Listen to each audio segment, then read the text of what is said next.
கர்த்தருக்கு மகிமை உண்டாவதாக. இந்த மே மாதத்தின் 4வது வாரத்திலும் 28ஆம் தேதிக்குள்ளாக நம்ம வழிநடத்தி வந்த தேவனுக்கு நன்றி செலுத்துவோமா? பரிசுத்தமுள்ள எங்கள் நல்ல தகப்பனே, உம்மை ஸ்தோத்தரிக்கிறோம், துதிக்கிறோம் ராஜா. இந்த காலை நேரத்திலும் உம்மை நோக்கி பார்க்கக்கூடிய கிருபை கொடுத்ததற்காக நன்றி தகப்பனே. காலைதோறும் என் கிருபை புதிதா இருக்கும் என்ற வார்த்தையின்படி இந்த நாள் முழுவதும் உங்களுடைய புது கிருபையினால எங்களை வழிநடத்துங்க இயேசப்பா.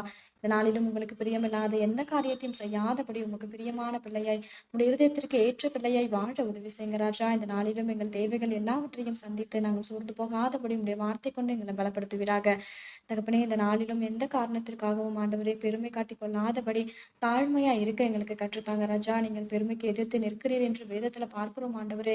அப்பா, இங்க பெருமை காட்டி கொள்ற அளவுக்கு எங்களால எதுவுமே இல்லடாடி. எல்லாமும் உங்க கிருபையும் உங்க இறக்கமும் மட்டும்தான் இசப்பா.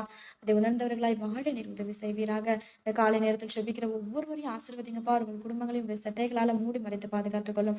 துதிகன மகிமையெல்லாம் ஒருவருக்கே செலுத்துகிறோம். இயேசு கிறிஸ்துவின் நாமத்தில் செபிக்கிறோம் எங்கள் ஜீவனுள்ள நல்ல பிதாவே, ஆமென்.